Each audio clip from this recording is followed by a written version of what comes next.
hello. This is Palo Santo. Get those good vibes. Get those good vibes. Ooh, that's a good burn right there. Oh, glass. Put some of this Hibiki on here. And switch it out. Paper plate and fire goes really well. Oh, it looks really good. And then we turn back over. And now you have what we call Japanese campfire. We can start the show. Do you remember how to do this? No, I don't actually. It's because I always do this, and then let's see if I don't mess it up.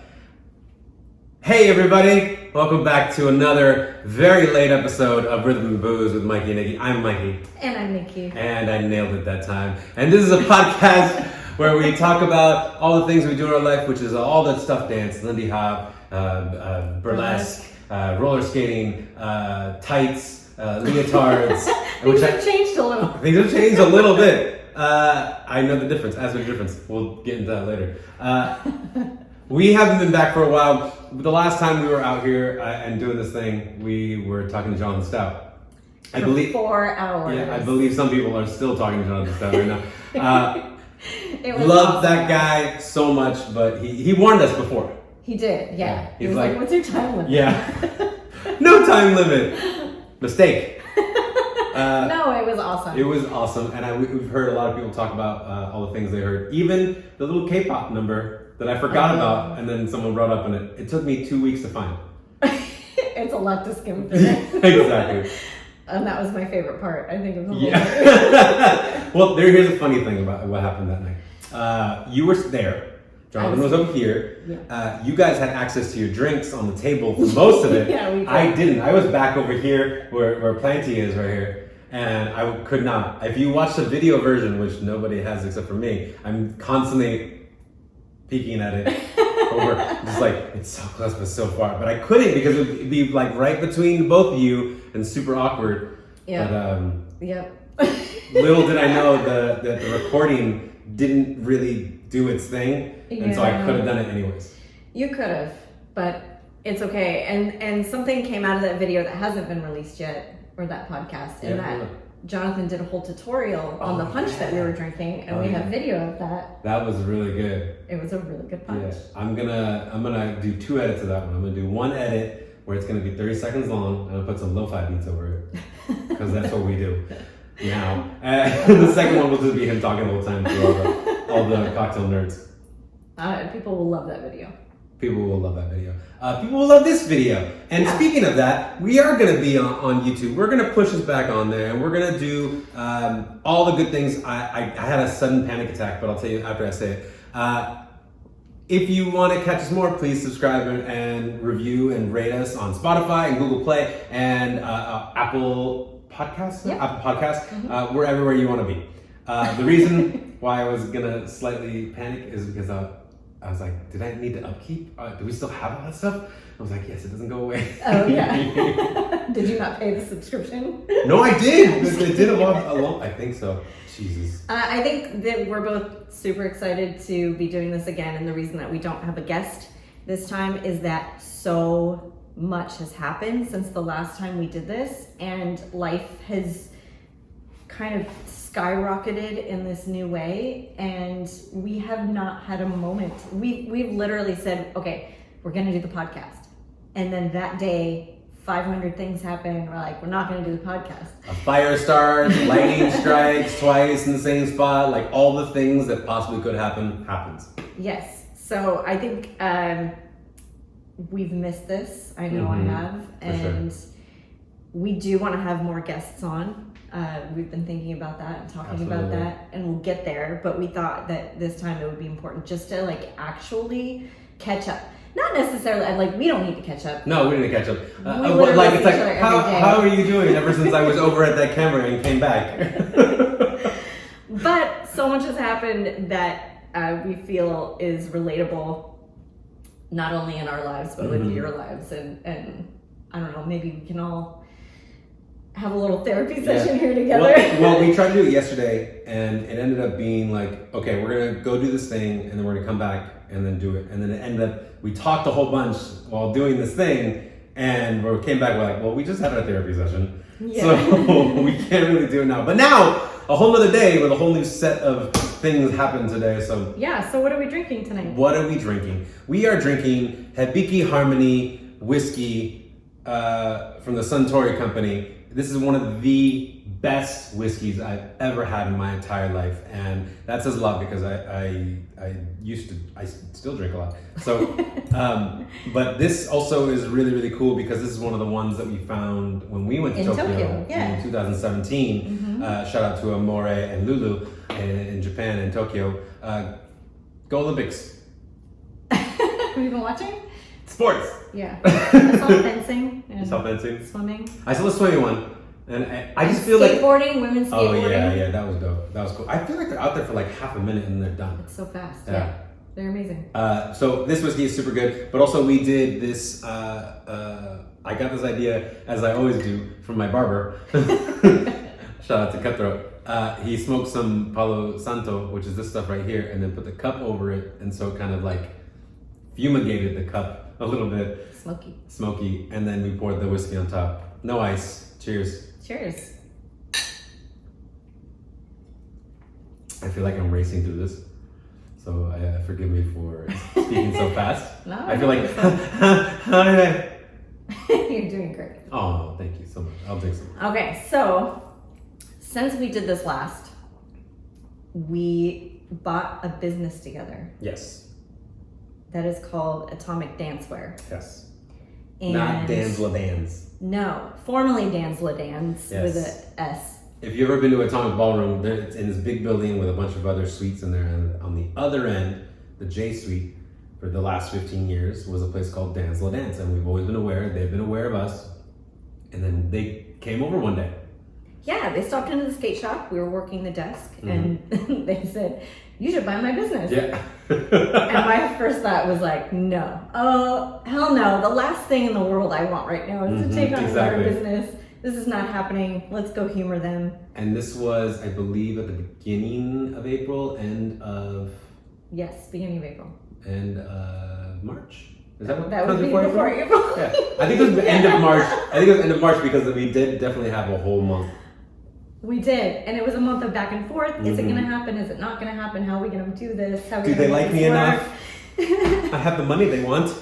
They loved Mikey. Yeah. So what happened was the owners of Dan's Dance decided they wanted to retire. Sarah and Audrey, the sweetest little ladies that ran the store for amazing. 15 years, and it made sense for them to come to us. They saw what we were doing with the skate shop, and they were impressed. And the ballroom being there for so long. Yeah, and they gave us this amazing opportunity, and it was one of those things that we just couldn't pass up. Not even close. Like, I remember I was outside when they walked into the store, and I was like, they're gonna sell it. I knew it, like inside me. I'm filming everything outside while looking over my shoulder, like filming the roller skaters outside, and looking over my shoulder. I'm like, they're gonna sell it right now. They're gonna sell it. I was like, and then I walked in. I was like, tell me everything.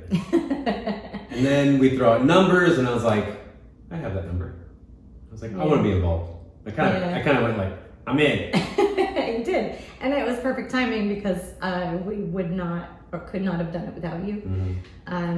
So yeah, Mikey's like legit partner in this. Yeah, I keep calling him boss. I think he really likes it. Yeah, definitely does. He definitely does. This guy right here. But when we took it over, we didn't know if maybe we would move the skate shop over there because it's right next door. Yeah.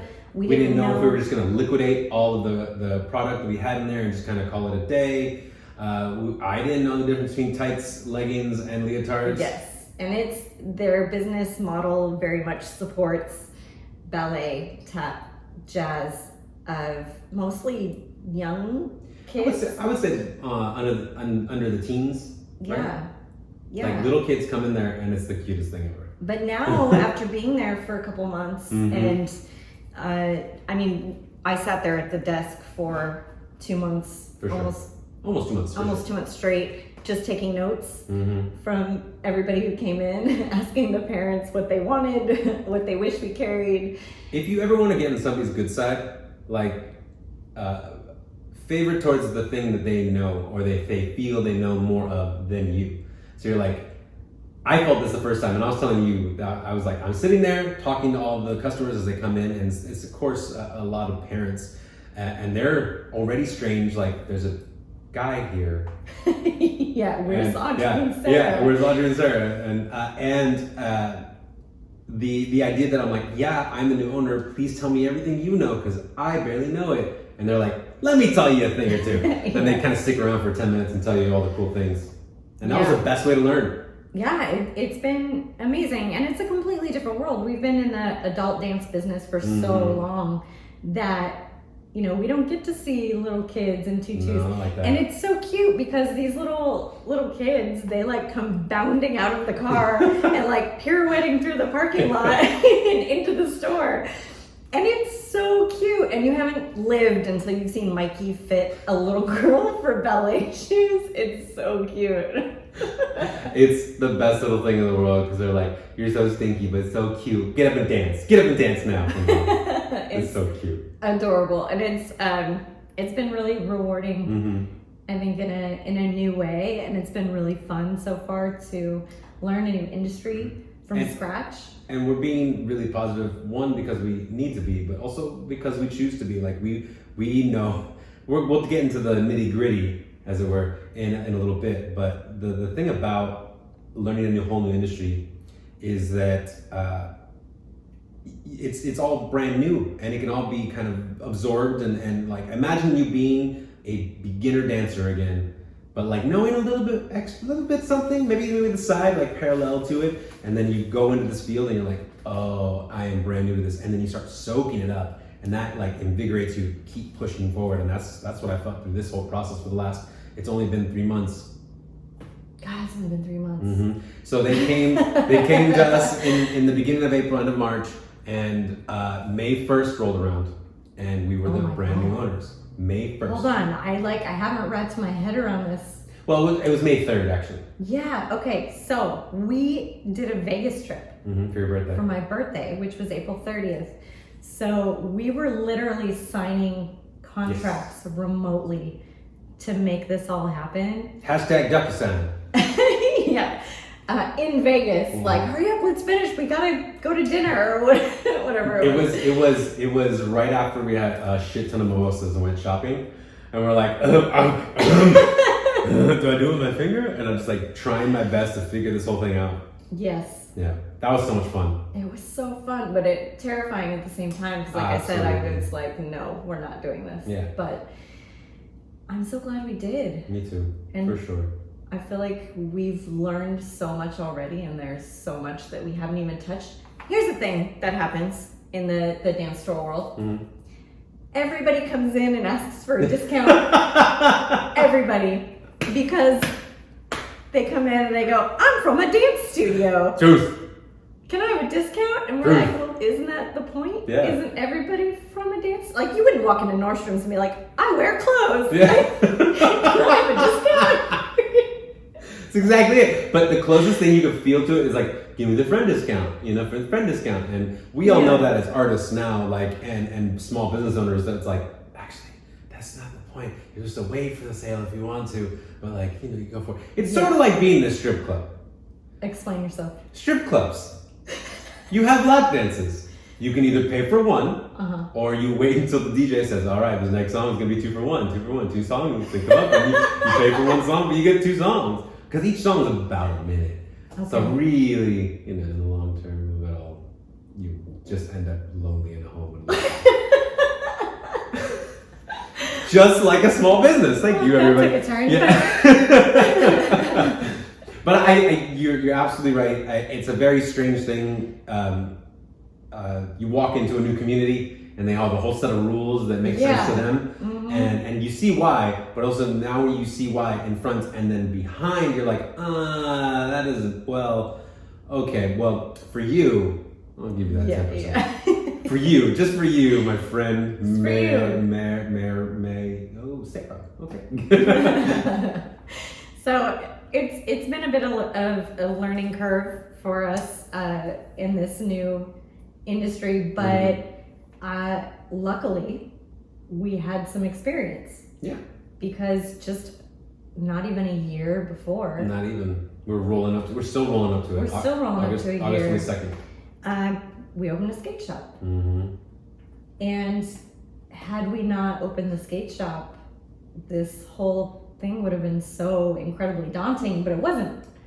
I mean, it wasn't in its own ways, but it wasn't because, like, you had put in so much time in the last 12 months, or I guess 10 months, really. Yeah. Studying up, watching all the YouTube videos on what taxes mean. Watching the YouTube video and then going back to the tax form and watching the YouTube video and going back to the tax form. Or trying to figure out a B2B, which is that's how you order stuff wholesale. Yeah. And well, like, I learned there's a whole process. Mm-hmm. So you gotta get your seller's account. I mean, it's just a whole thing. And luckily we had done that all to open Atomic Skate Exchange, which came about as, I don't know, kind of on a whim. I went to coffee with my sister. It was supposed to be this first. It was supposed to be so I got really into business. plants. If you can I mean, who didn't? Let's be honest. It's like, you're my only friends, plants. And these are you can't, if you're watching the video, you can see these are the babies that are propagating back here. But I got really into plants, and we had this extra private lesson dance studio, and I went to coffee with my sister, and I was like, let's do a plant of the month club. And we started crunching numbers, and she was like, no. She's like, you have to open a skate shop. But what about these ideas? What about these skate ideas? What about this exchange idea? What about this? Yeah. And she's so good at that. She's amazing, yeah. So this is Yvonne Marvin that we're talking about, my sister-in-law.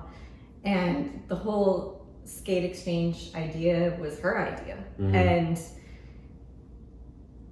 Don't forget the microphone is still in front of you. Take it with you. So I came home that day from that coffee, and I set up the entire business, and the next day we were picking out paint colors and moving stuff around and making it happen. And I have these pictures of you on the floor of your house with 3 sets of skates that you had at the time. You had 2 Moxies, a gold one and the purple one you still have right now. Purple with it's a different color, so purple. Fuchsia, right? And then you had at the time, I could not tell you what these names were or nor what colors they were or anything. But now I look back, I'm like, oh, I know that was a Moxie. I was like, that was the gold one. That's called a Lolly. And this is the other Lolly. This is the first Lolly before she got the second Lolly. And then these sugar ones are Stardust. They're gold because she likes gold. So there you go. And you had all 3 of them in front of you, and you were just kind of playing and trying to figure it out. And like at the time, you wanted to like change a plate, and we couldn't figure it out. And like we tried for like the next day after, like so much, like just pushing and trying to like run it through. And then finding people to like teach us how to do it, and then we're like, oh, we know this now. Yeah. It's like so strange to think of like a year ago now we were painting and trying to figure out skates. It's crazy. It's crazy.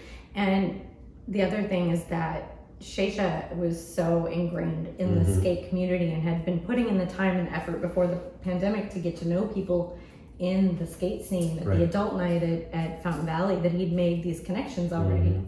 So when it came time to actually get people involved, we had Leo and Marcia, who were so excited to jump on board.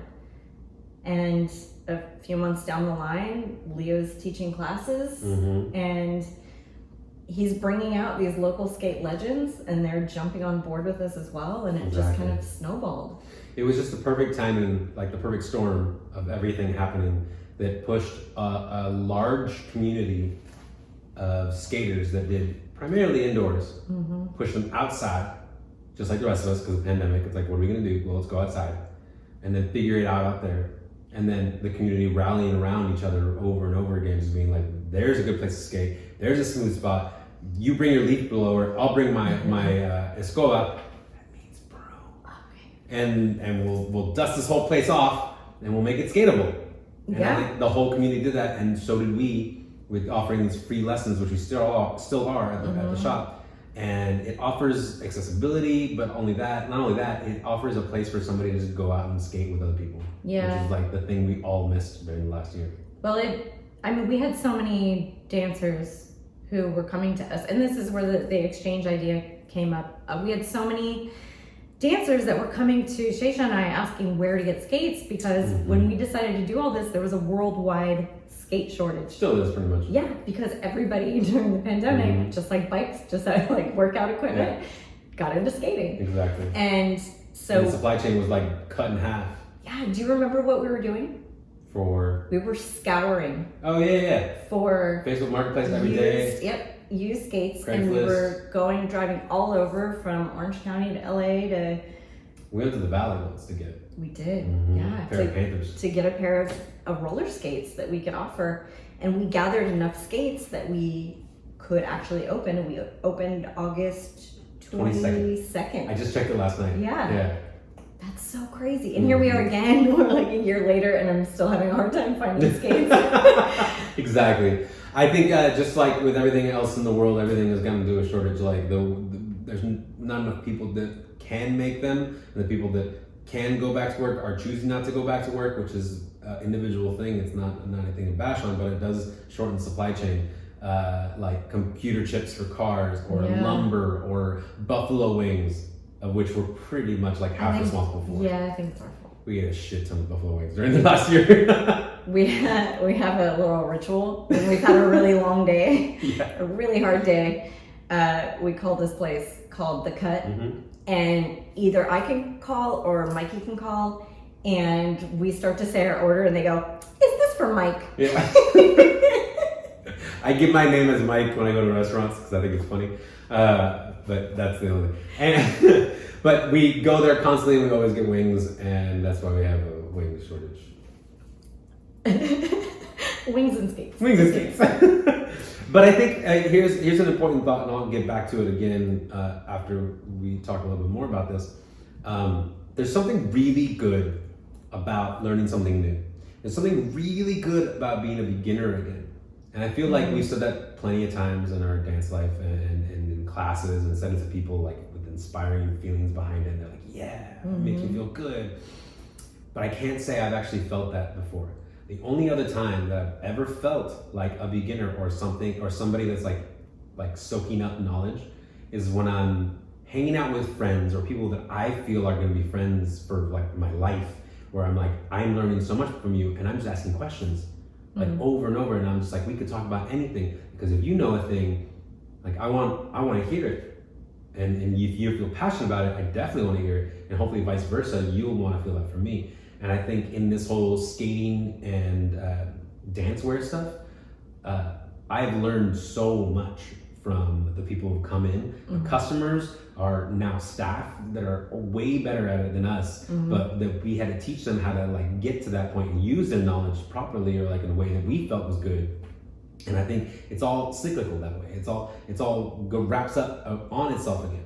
And I feel like us as people have to learn that a little bit more, that like it's not the peace and understanding necessarily, it's more that like, do you know a thing that I don't, and am I gonna feel as passionate about it as you do? Because then we can do this back and forth. And that's one of the big things that we did. We found it in both places. First, the skate shop, with telling people, hey, we're brand new. I just learned how to do these wheels. Can I teach you? And I'll show you, and you'll do it with me. Yeah. At the dance store, hey, we're brand new. You know about tights. And a mom would say, like, I never danced in my life, but I've seen them for 5 years, and I can tell you all this. And we learn that, and we regurgitate that back out. I know it's a weird word to say, but like exactly that same feeling back out to the public, and it comes back at us again. It's just like a free flow of knowledge and passions back and forth. So while we don't have time to like really do a lot of the things that make us passionate in the old world, but we have a new passion now, and that's feeding the soul a little bit more every day. Yeah, it's been really fun to see, like I mentioned, Mikey fitting little girls for ballet slippers, but also we spend a lot of time with our customers that come in at the skate shop, and we usually sit down on the ground with them and we talk about all the details, and Mikey will spend an hour with one customer talking every little detail about the skates. And I remember when we first started how scared you were about talking about skates. And now you've got such like a wealth of knowledge of the different brands and styles, and why a boot versus a low top and all this stuff, and why indoor wheels versus outdoor wheels, and explaining it and teaching people how to change their wheels and bearings. And it's been really, really cool to share that with you. It's like I knew a lot because I grew up in a skating rink, but I'm still learning as we go. And I remember on Christmas Eve, remember? We built my brother's skates. Oh yeah, on Christmas Eve. On Christmas Eve. Yeah. We're like, let's build skates for my brother. That was so much fun. Yeah. Like cutting up our hands. Yeah. And You can check out on Instagram because I made a video of the whole process. And really it was all of, she did most of it. Like I was scared to like do the drill through the shoe. I was like, what am I fucking up? And you were like, give me that shit. Done. Moving on. Well, I think that when you like go for it, and it's kind of like everything, it's kind of the way I live my life. Like you choose to take risks, and you throw yourself at something to figure it out in the moment. And it's just like that. Like we built those skates from scratch, and now I'm not afraid of taking skates apart and seeing how they work, because I know how they fit together, because I built them from scratch, and you you did too. And I think that's kind of like building these businesses from scratch. It's the same thing. Like we don't always know what we're doing, but we throw ourselves at it wholeheartedly, and we fake it till we make it. And but then we tell the people that that's exactly what we felt. We don't hide the secret. Right. There's no reason to act like an expert if you're not. It's okay to be humble and say where you are. And there's a lot of growth that comes from that journey. And I don't know. It's funny. I'm like seeing how all the pieces fit together right now as we're saying it. It's like a good therapy session. Can't afford it. Don't want that better help. Start a podcast. I missed this. Yeah. Cheers. Cheers. It's been too long. I was dead air while we took a drink. They all know it. It's like break time for everybody. Exactly. Everybody drinks with us. Cheers, everybody. But I think you're having the same kind of like little mind like connections, the same thing I am as well. And I feel the idea of humble, I think, has been like excluded from my vocabulary for a very long time, because it's not that I didn't agree with it, it's just like I don't agree with the full definition of it. But I think telling somebody you just met that you're like, I just started skating, or I just started this place 2 months ago with like this little bit of money that I had. You know, like it's that little bit of like, here's who I really am. And then you see if that person in front of you, whether they're a customer or not, or just another person in life, like seeing how they react to it, you can then make a connection, and then you have an experience. And that's the difference. Is like a lot of these other big chains, I'm not talking about skate or dancewear, I'm just talking about everything in the world. Like they need to make the sale quick. They need to go quick to the next person. And that's an American way of living, and I'm totally fine with it. I know how to navigate and my man your way through everything. But I think in our situation, this small shop, this small like mom and pop place that is a skate shop or a dancewear shop, that's what we can offer. That all these bigger places can't afford to, because we can offer an experience. Like it was the best thing. COVID came out and we got this little like place, probably like maybe 150 square feet, you know, of like showroom and like and then the point of sale. The counter, like all that area, it's like 150 square feet, and like we can only let one or two people in at the beginning. We had a 2-hour line to get in that first day that we opened up, the first weekend, and that's what we can offer. Is like, you know what, it's okay, there's a line, because I'm in it with you, and if you want to know things that I know, then I'm going to give that to you, and hopefully you can make the best decision for that. I can't believe that we are where we are. Yeah. Like we look bigger and more corporate than we are, you know what I mean? Like we're so small time, but our outward appearance is that we're larger than life. And I think a lot of it, like especially for the skate shop, has to do with Michelle Stokes, who designed our logo and like just hit it out of the park, and it expresses exactly what we wanted to, but something about that logo like attached people to us right out of the gates, and they like, I don't know, felt a connection to it and wanted to be a part of it. And a lot of people, even when we were brand new, didn't realize we were brand new, and we were just like, I just found you guys, and it's like, oh, we just opened up last week. Popped up. Like, what? What are you talking about? Yeah. So when I think back about the past year and as difficult as it has been, I am so proud of what we've built and where we are, and we are by no means out of the woods. Like, I mean, we'll get into that more, but I can't believe it hasn't even been a year. Not Like, yet. we keep talking about this and it keeps coming up. There's something about July. Yep. July in my life over the past 10 years has been more than 10 years, 12 years, has been a really, like a big time of change.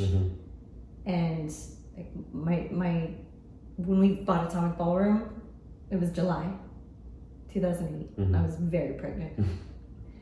And then several years later, we took on Fullerton Ballroom, which failed miserably for a multitude of reasons that we don't need to get into. One day we will. But I mean, there was that happened in July. Like I keep seeing these memories come up on, Facebook shows you memories. Yeah, It's supposed to be like happy times.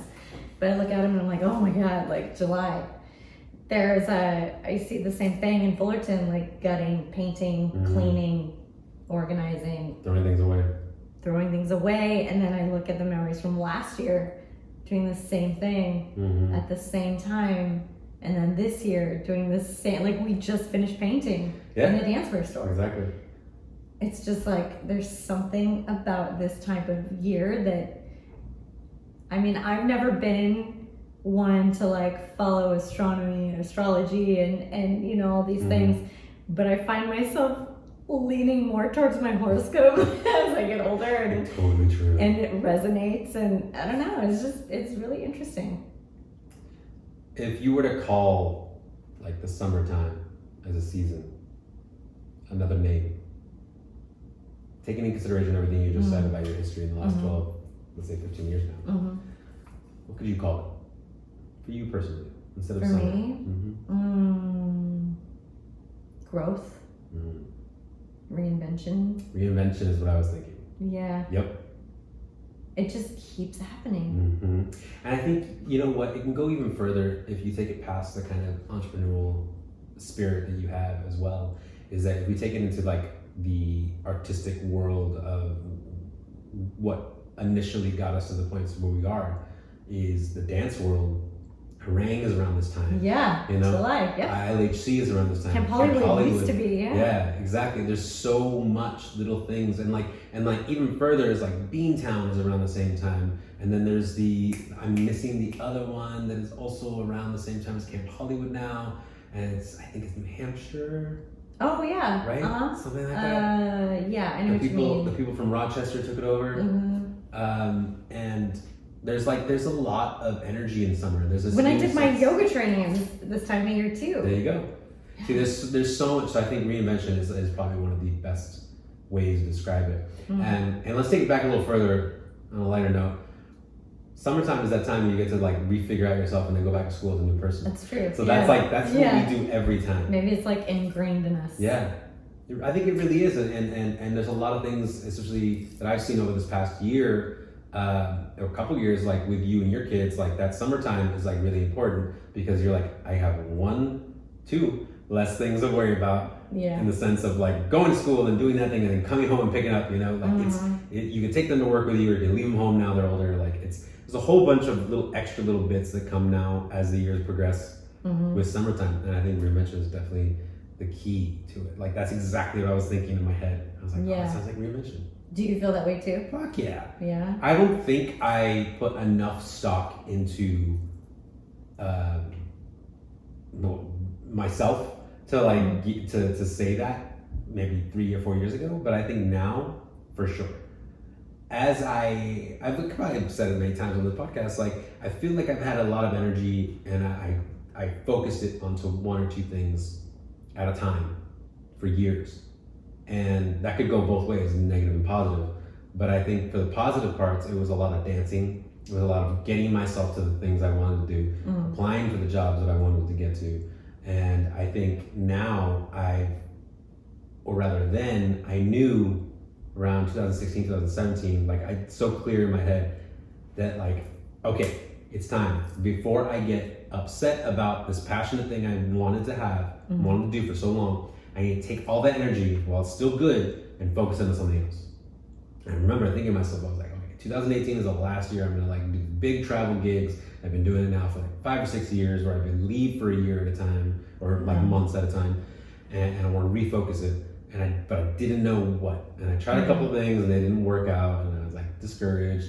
And then you gave me the chance because of Inspiration Weekend, and I was kind of already on the like outside looking in for the ballroom. And then you gave me the chance. You're like, well, you should just come in here and be an admin. Like, you just need to learn the system. And I was like, what? My first initial thought was like, no, that sounds like a horrible idea. Like, I can't do that. Like, it's stupid. Like, also, like, money's involved. Bad idea. But he was already doing it. Yeah. Like, he would come and hang around Atomic and like reorganize the entire place and be like, can I pay you for that? Exactly.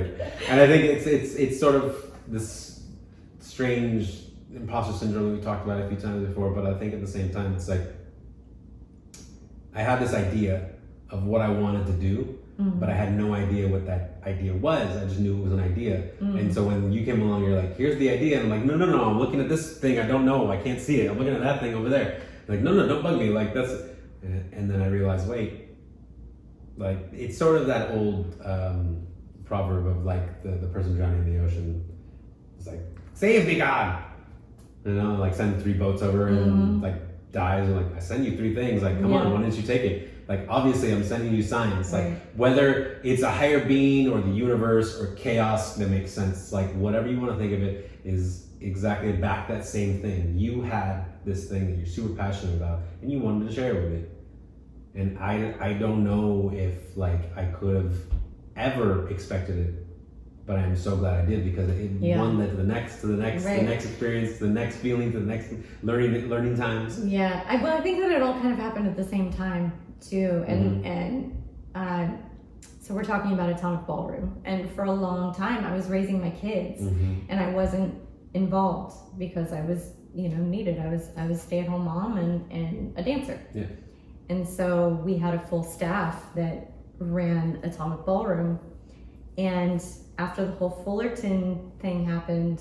Fullerton fiasco. That's almost what I said. Literally almost. You're reading my mind. That's too simple. Get out of my head. After the whole Fullerton fiasco, I came back in as like manager owner of Atomic, and like had the reins and started to gear things towards how I wanted them to be, how I always wanted them to be, because for so long I didn't really have a say in the studio and what I wanted. And it made so much sense to bring you on, because we're so on the same page of so many things all the time, and we had the same vision of where we wanted to go. And God, it's been such a just fucking awesome time the past several years. Obviously last year doesn't count. Last year doesn't count at all. Even then we did some great things. We did, and I think the discouraging part is that right before everything went down, we were like playing really big ideas finally. Yeah. And then, but the thing is we can feel that way about that past, because that happened and there's no changing that. But the thing is right now we're doing those big things in a whole different way too. We're trying plus, to, yeah. Plus more, Yeah. And for as much as a sore subject it may be, these nights that we began having on Tuesdays, which is the vaccination only nights, plus having a live band every 2 weeks, is going to be a huge kick in the pants for the whole community, because Los Angeles, Orange County, and partially San Diego, and a little bit of Riverside too, like is one of the biggest swing dance scenes in the country, in the United States. Like, I'm sure there's other ones that are like have a better turnout, but for as many people that live in this Southern California area, we have the biggest turnaround for all these dancers. Like, Lindy Groove alone has always pulled in at least 300 people every week in the old world, and I'm sure they're going to get back there one day again as well. For sure.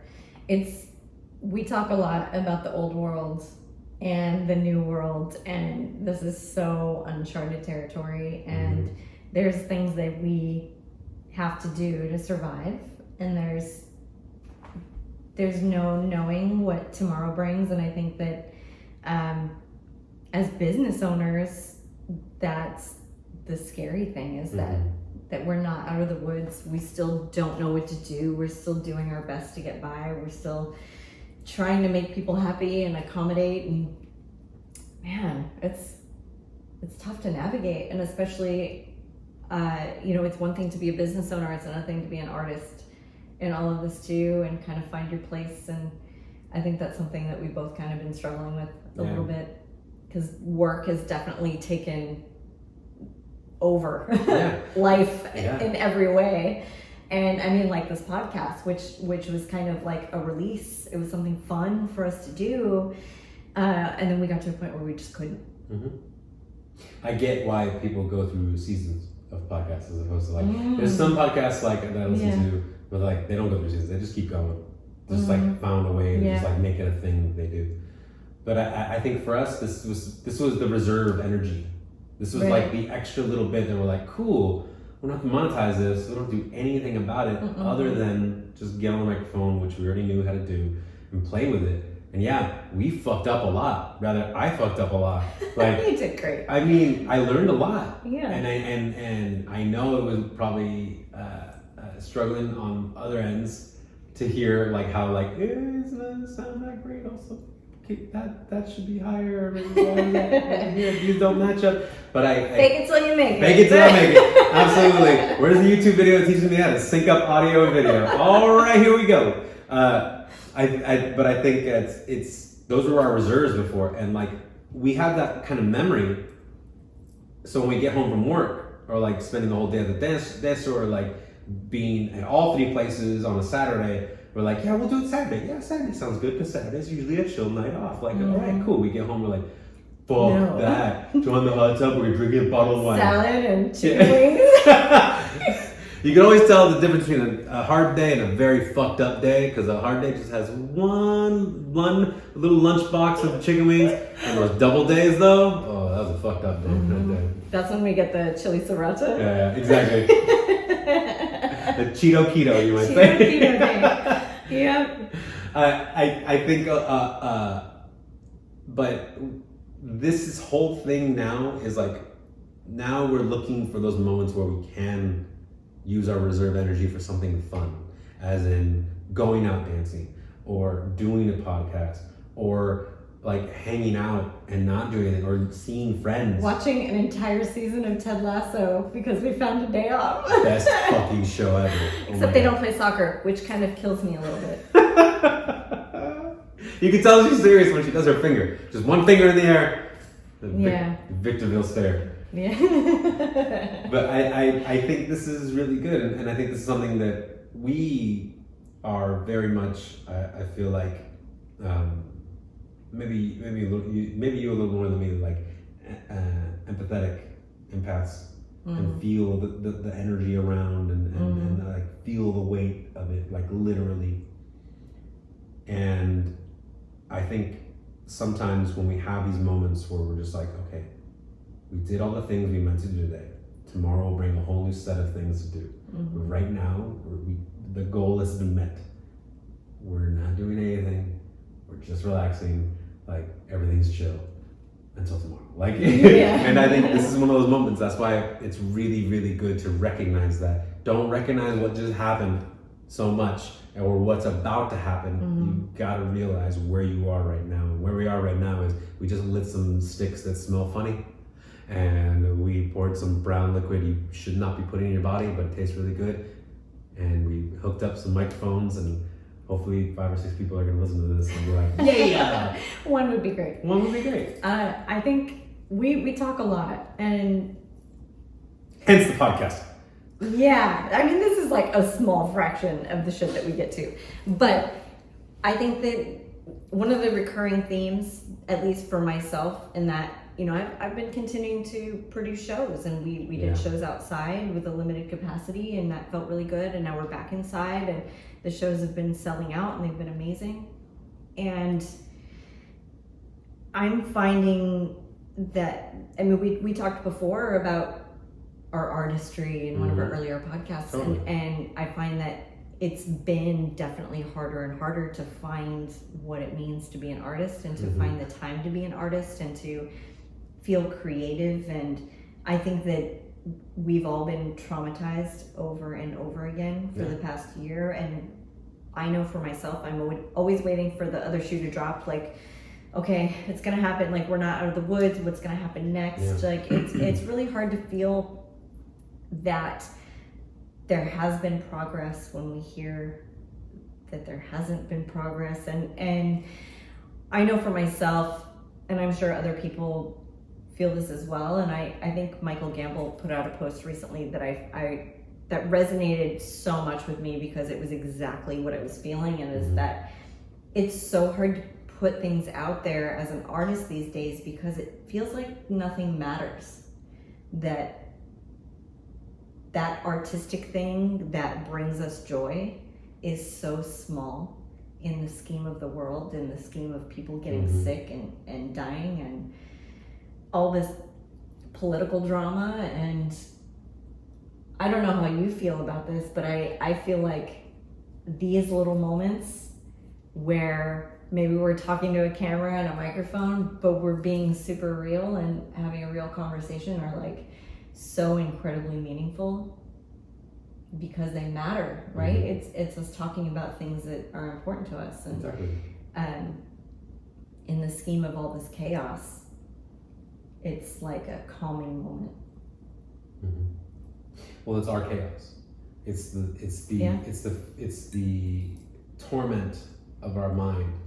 It's the prison of our soul. Like, it's like everything about it is just like, it has to be meaningful to you. It's sort of like philosophy in general. Like, if like is everything meaningless in the world, and like, but if you deem it to have meaning, then is it worthwhile? So it's like, even the smallest little, like, that we may sense like a feeling of like pettiness, of like, oh man, I wish I could just do a fucking swing out with somebody else. Like, but you deem it to have meaning, you deem it to have a substance, and it means something to you. And I think that's important. And like, again, it's not that before or after, it's that now. I wanted that feeling, to have that moment with somebody. And then so there's that cyclical, then it shares, then it snowballs. And it's like, if I'm feeling this way, I know I'm not the only one. Yeah. And that sort of makes me feel a little bit better. And I know it's really hard for a lot of people to understand that and feel that. And it's like, it doesn't matter about those other people. Like, it matters about what I'm feeling right now. It's like, but I know, like, that's what makes it good, is that you're not alone in this. There's a reason why every fucking song out there is a sad song sometimes. Like, you can't help but feel like, oh my God, this person knows what I just went through.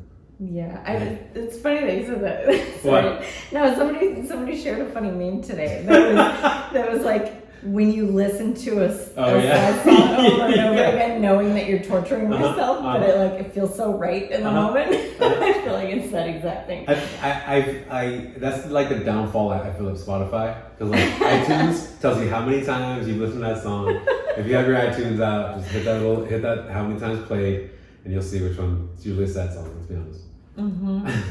I have a playlist on Spotify called the saddest songs of all time. Window to my soul. Exactly. But I think it resonates. The happiness and joy wouldn't be worthwhile if we didn't know what the depression and the sadness and the want actually feels like. Because how would you know? Yeah. Well, I think, amongst all of the other things we've learned this year, we've also had to deal with our own emotions and how they affect us, and fucking crippling depression when it gets to the point where like, I just want to hide under the covers and do nothing. Yep. And I've got all of these things to do, but nothing else feels right in the world, and we get up and we do it anyway. And I think that anybody who's feeling those things over this past year, or is currently still feeling those things, like I think it's super important to know that everybody is still dealing with the same issues, and that you're not alone. Nobody's alone. We're all still dealing with it. And exactly. It's really interesting as artists, because that's typically how we get it out. Like we go and we express, right? And that's a way to cope. And then when you take that coping mechanism away, it forces you to like face it every day. Takes the blanket off of you. You know, face the world. It's that shared PTSD. It's that shared trauma that we've all experienced now. That like we all have our own individual take on it. but it's all still that shared moment where we just lost everything that we were building, or it felt like it at least. But I think it's that's why you were saying this earlier, where it's like that's the old world and this is the new world. Like I mean that slightly as a joke because it sounds funny, but like at the same time it's meaningful because it's like that's what happened before. But what we're doing now, that's the new stuff. That's what counts.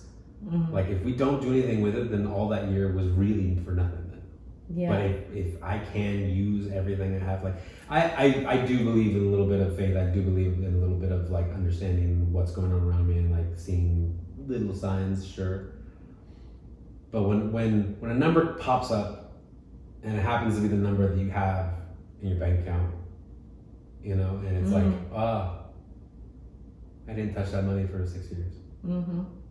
You know, like there's something to it. I'm like, this is meant to happen. That doesn't say that I'm like always like, this will work.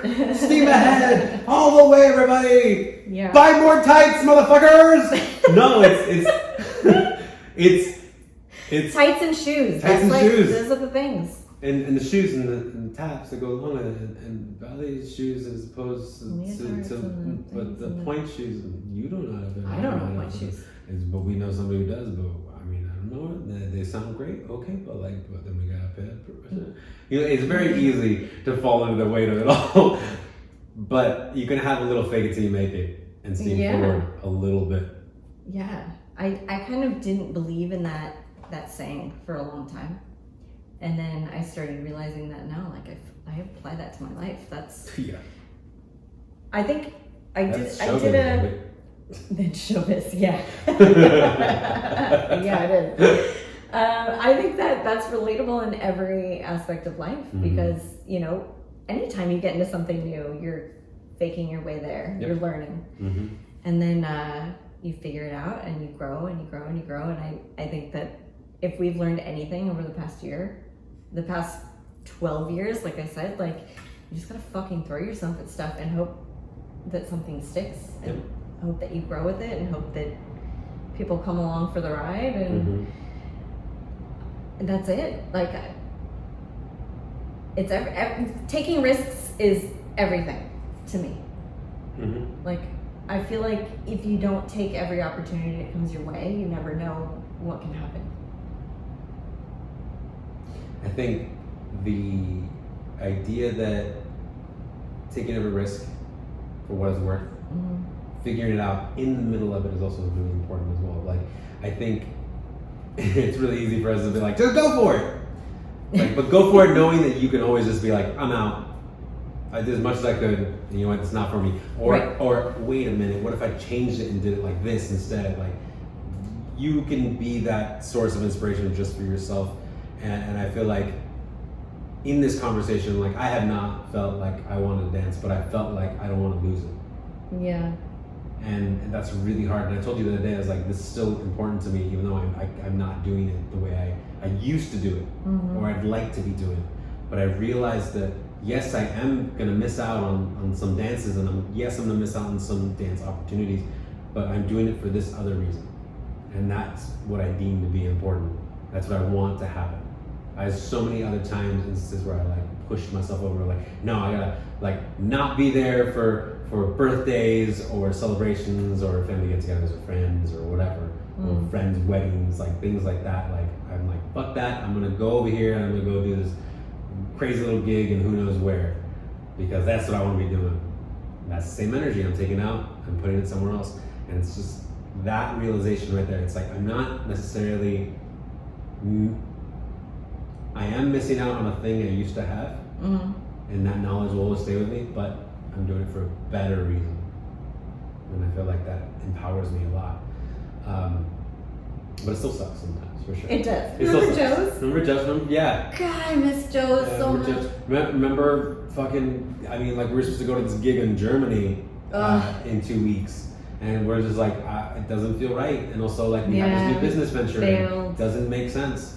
And the thing is like, I'm gonna say very clearly, it sucks to have missed out on that because it was super awesome and it was gonna be a great time, but it's for this reason and these are the right reasons to say no to something. Yeah. You know? we tried our best. We were like still thinking about it. We're like,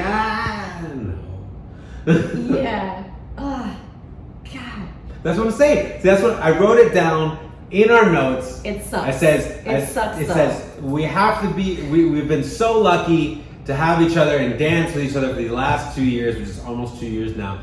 Almost 2 years out of 18. Well, no, I meant 17. But I meant these last 2 years where it sucked horribly. Yeah. And 2 years. It feels. I'm sorry.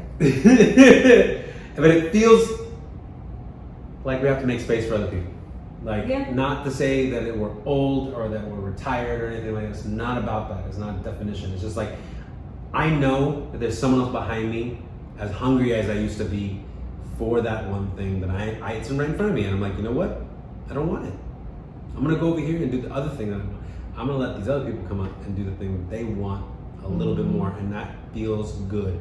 But also it sucks. It sucks. It sucks. You can feel two ways about something and have them be polarizing and still be an okay person. Yeah. Yeah, it's true. It's just like choosing to go dancing or not, you know? Yeah. You can choose to go to a vaccinated event and have a great time. And you can also choose that that's not right for you. Yeah. And that sucks. Yeah. But we're still making these choices and doing what we think is right for us. And saying that, like, we've hinted at before already, that Atomic Ballroom is now having, as of last week, right? As of last week, we're having Tuesdays and Thursdays. I have 7 nights of social dancing of different styles of dances. Different communities, different personalities, different cultures. Tuesday, which is swing dance nights, which is Lindy Hop and Balboa right here for now. Maybe Khalid Shag in the future.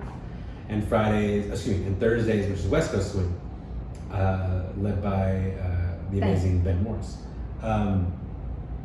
who's been an amazing partner to bounce ideas off of throughout this whole thing. We gotta have Ben on here. Yeah, exactly. We talked about that. Yeah. And I think it's been crazy, it's been scary, it's been amazing, it's been so cool, it's been so good, it's been so strange, it's been so stressful, it's been so like rewarding to have these 2 nights, because in California, when the June 15th came around, we were supposed to self-attest, which is basically the honor system. Is we can have the whole ballroom be completely masked and have that be okay. We can have everybody vaccination only and find some way to have everybody prove it. Or you can self-attest, and we were doing self-attest, which is everybody did it. Like Costco did it, like restaurants did it, everybody did it. But nobody knew until that day what that meant. And what that is just, I'm gonna come and do a business, and they're like, hey, do I have to wear a mask? And you just tell them, like, only if you're vaccinated. If you're not vaccinated, then you have to wear a mask. And the person goes, okay. They don't have to answer a question or anything. Yeah. So we still have those nights. That's the self-attest nights, which is Monday, Wednesday, Friday, Saturday, Sunday. But except for 2 nights, Tuesday and Thursday, we have a vaccination only. We just made up a way to keep track of it for ourselves at Atomic. And it's been very rewarding, very stressful at the same time. But I will say this from my point of view as myself as the still outside perspective, because as much as I am a manager, I'm not the owner taking all the liability. I have to tell you that is the most bravest thing I've ever seen you do. Like, not just make the decision, but it's to answer everybody's email when you made it so public and said, this is what we're doing. Yeah. And the thing is it doesn't come lightly. It's not like you said it in a way that is like, slap your face, get the fuck out of here, we're doing vaccination only, ha ha ha. Like, it's like, hey, we're doing this, we're choosing this because of these reasons, but we still have these other nights that are open to everybody. It's really hard. It's really, really hard. And like, I know what I want, and I know what's right for me, and I also know, you know, the ins and outs of the business and how to make things work and how to make us survive. And I don't know how, I'm still trying, but let me tell you that the response has been very polarizing, and people are angry about vaccination only events, and they love to tell us about it. And it's really hard, you know, as a business owner to hear such angry, hateful responses, but at the same time, I know that those people that are sending those kind of responses are just the loud ones, and that the ones who appreciate it are the quieter ones, and they'll show by coming in the door. And that goes on both ends of the spectrum of this issue. And it's really hard, but we're trying to do what is right and makes the most sense and is the safest. And we're not out of this situation by any means, and I can tell you from a small business owner's perspective that small businesses need you. They need you to order from their restaurants. They need you to buy from their shops. They need you to invest in your future with them, because otherwise we don't exist. And there's no way that every small business isn't going to be in massive debt for the rest of their lives. So just keep that in mind when you go to order something off Amazon the next time. Maybe you can stop into a small shop and pick up the same thing, even if it means going out of your way. Because there's a saying that like every time you place an order with a small business, so the owner does a little dance, and it's true. It's true. It is very true. It's very true. It's for us. It's when we hear a little tap on the machine. It goes ding. Yeah, exactly. I think the idea that helping out small businesses is something to be understood in the dance world, at least in the hip world. I don't realize, we said it in a way kind of before, like Atomic may seem corporate, but really it's not. No. It really is not. It's really Mikey and Stacia, our little staff. It's trying to figure this shit out one weird email at a time. And I think people need to realize another thing about Lily Hop World, maybe just in America, really. Off the top of my head, I can only think of 2 places that are dedicated, majorly dedicated to swing dancing and the vintage arts and pushing forward Black American voices in the scene. And one of them is in Baltimore, and the other one is here in Irvine.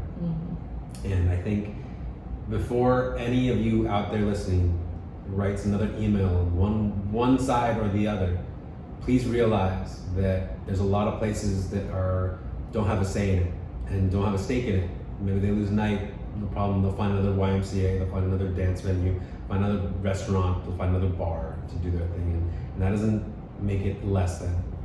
What I'm saying is there's a different situation going on where there's a livelihood, a life, and like so much more than just Lindy Hop.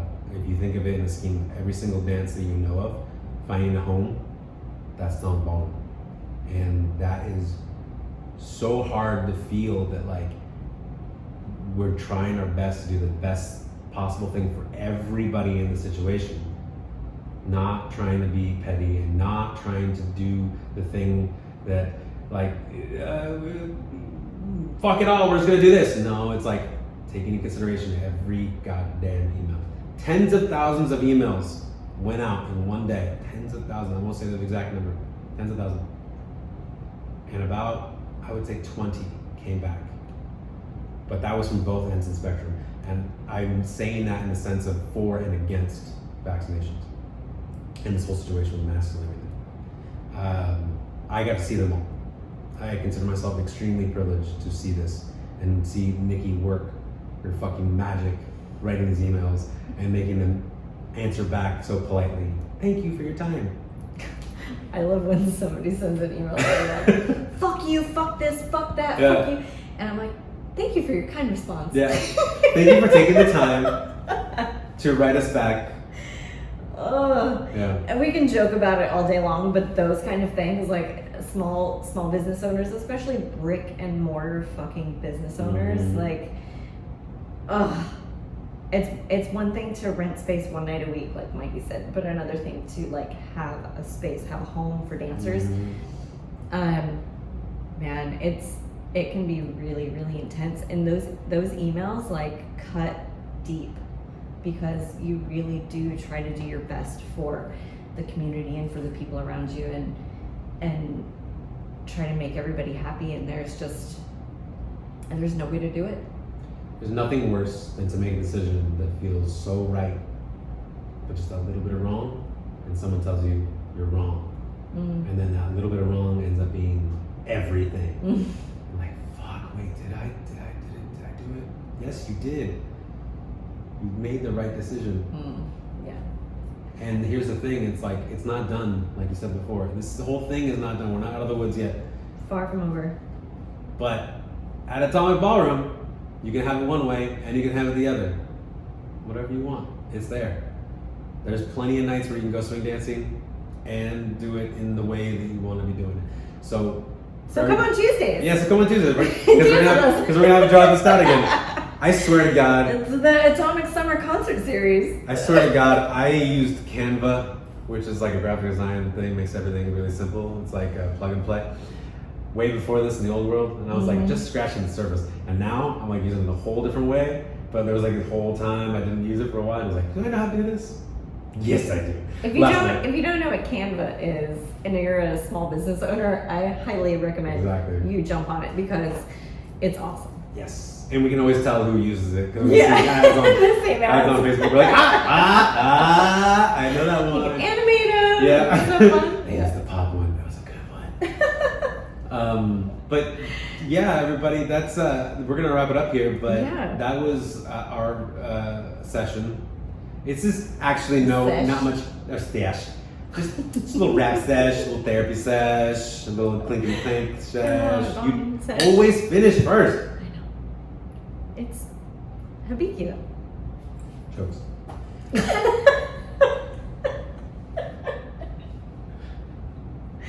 Thank you everybody for listening. We hope you had a great time. Usually we have some questions. Life philosophy, I think, has been spoken. I think we discussed it over and over again. The thing, what's the thing you hope out of COVID? That's it. The thing that I hope.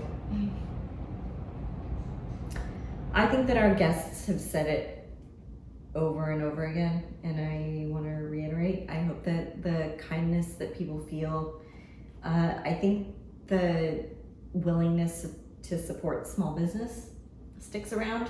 Maybe next time you're gonna go to Nordstrom's, think like, where's that little boutique around here that I haven't seen before? I think just being more mindful of the people around us and the places around us. What about you? I think it's very similar, but it's kind of a little more direct. And I'm speaking directly to like the Lindy Hop community. Not you guys, we take advantage of situations and take advantage of the places that we get to dance in, but give in more. Give back more. Involve yourself more. I think Atomic has been through a long phase of doing things the Atomic way, and now it's just we're gonna be as open as we can be and inviting and seeing who's out there. And I feel like we've succeeded with that on so many different levels, even just with the barely little bit of in the swing dance community of Lindy Hoppers and West Coast swinging dancers as well. Involving people in there and not just like being like, come in when you're ready. You're like, you're ready to jump in, you're jumping in now. Put you in the game, kid. You know, and like really pushing out there. And I want more of that. Because we're not going to be traveling a whole shit ton for a long time. So if you want to be a traveling instructor, better cut your fucking teeth right now at their local dance. Either stay and pick up afterwards. If you know anything about lights, set up lights. Can you pick up a speaker and put it on top of a tripod? That's the thing. See, if you know what a tripod is, set it up. If you know a guy that knows a guy who has a pipe and drape, put them in contact together. Can you DJ? Can you think you can DJ? Do you have any music on your iPhone? Like all that stuff. Can you run a computer?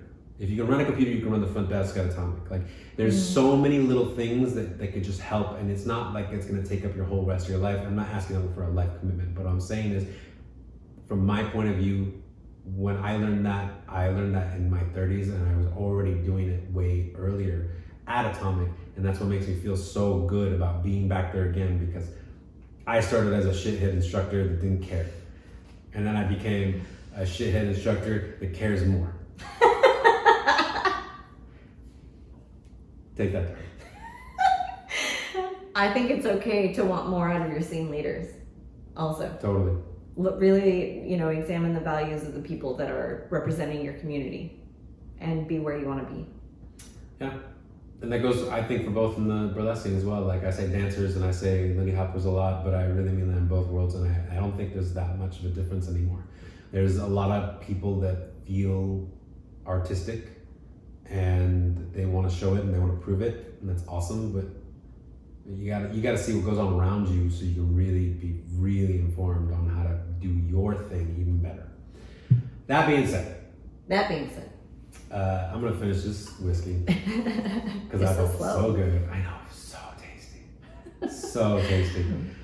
Everybody, this is Palo Santo. That's Nikki Marvin. This is Mikey Padroza, and this has been Rhythm and Booze. Bye. Palo Santa Maria, Jose Cuervo, Christopher Columbus was an asshole.